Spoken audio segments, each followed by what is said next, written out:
21st century learners that will become productive citizens in society. Foster a dynamic, safe, and nurturing learning environment. Partner with school community for the benefit of students and staff. Strengthen the school division by employing a high... Thank you so much. Now we will have the approval of our agenda. Madam Chair, I move to approve our agenda with a couple of changes. First, I would like to ask that we move the non-agenda citizen comment time up to right below the agenda citizen comment time. And the other thing I would like to request is that we consider removing from our agenda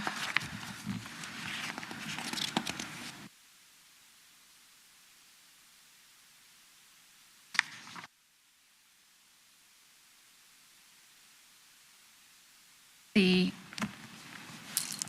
SPS school board candidate form discussion that has been dropped right underneath the good news report. And I'll tell you why.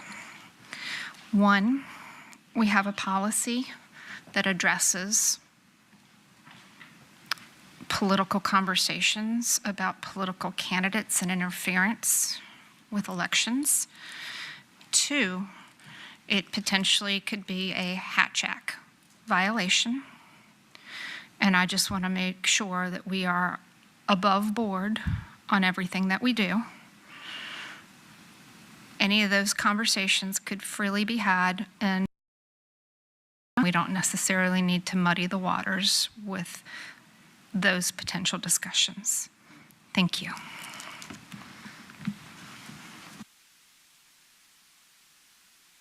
Second. Okay, it's been properly moved in second, and I have a question for our attorney. Based on what our board member Brittingham just said, is there any type of legal recourse? The policy that the board member has referred to, I'm not familiar with that policy. Secondly, the Hatch Act applies to federal groups or federal agencies, and this school board is not a federal agency. So the school board is not subject to the Hatch Act. So they are my comments. Madam Chair. Yes.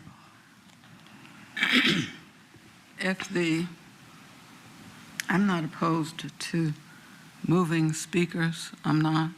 I am opposed to attempting to silence the superintendent from giving his report. I see no need in doing that or starting to do that. He has a right to speak and give his report. And if he chooses whatever topic, he has a right to speak.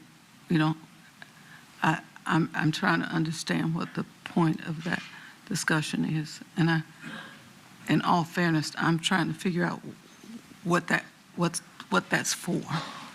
It doesn't comport with the law. Our attorney has told us that. And it doesn't comport with trying to silence somebody. So I'm having difficulty with that. And that is my contribution to the discussion.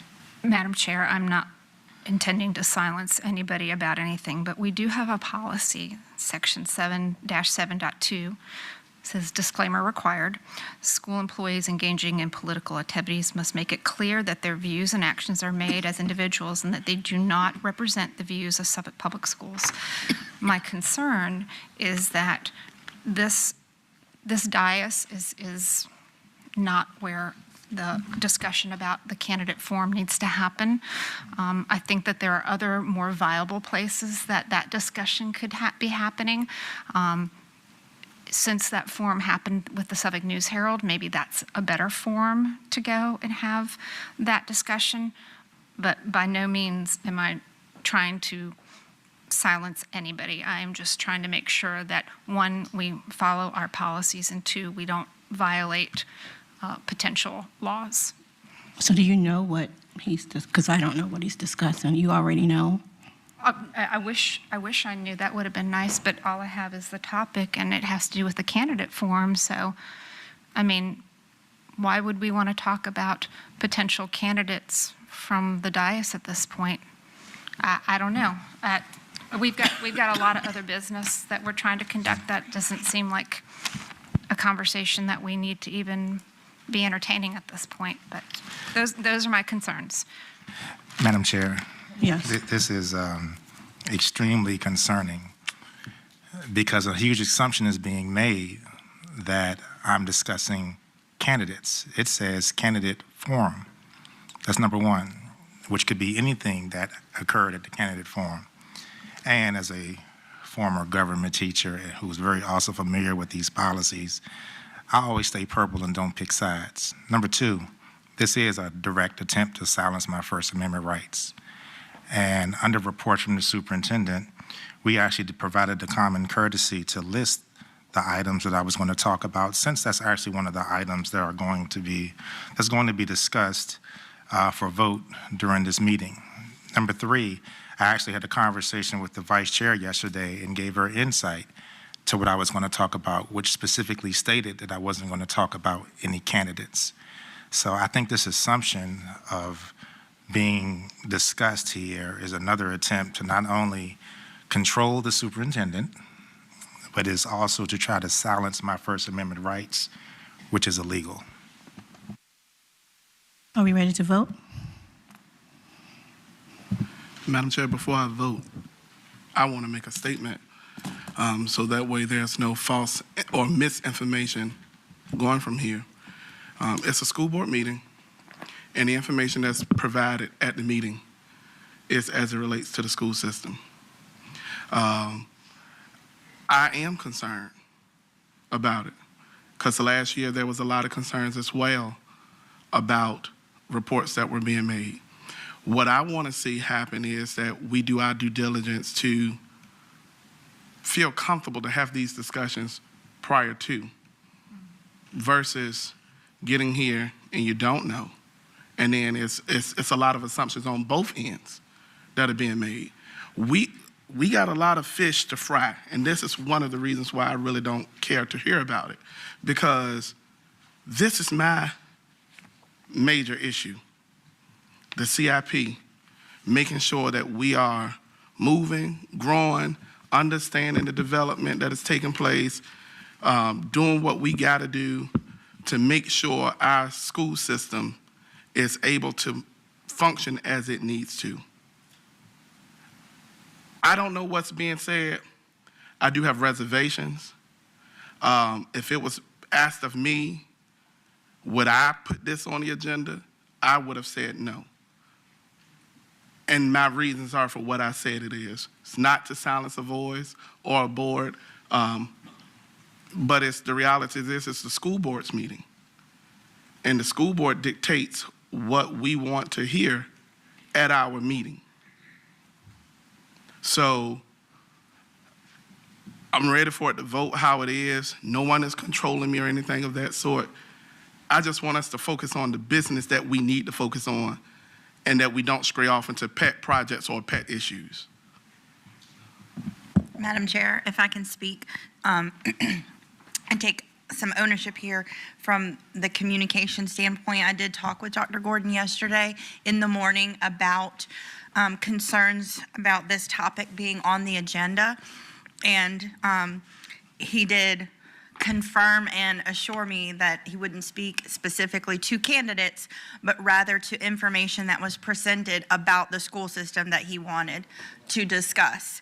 And then at that point, I went into another meeting, and then an appointment, and I failed to contact Dr. Brittingham to follow up with that information. So I own that. Having said that, we can go to vote because I think everybody's pretty solid in their position.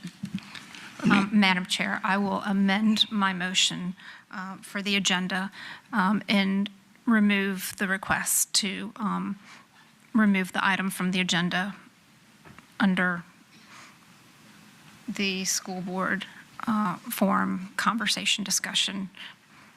Okay. And I second the removal of it. I just want to make sure we're not going on a slippery slope of endorsing and that we're not straying away from the business.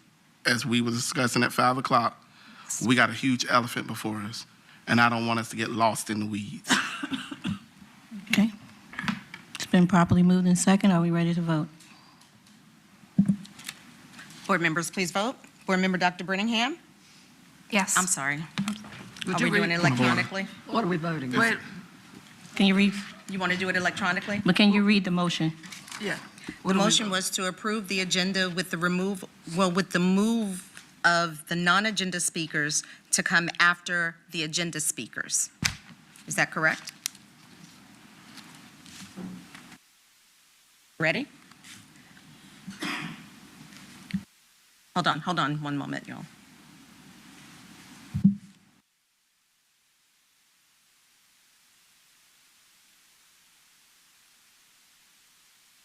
My system is stuck. Can't do it. Okay, board members, please vote. Board Member Dr. Brittingham? Yes. Board Member Dr. Brooks Buck? Yes. Board Member Byram? Yes. Board Member Riddick? Yes. Board Member Slinglove? Yes. Vice Chair Howell? Yes. Board Chair Jenkins? Yes. Motion passed.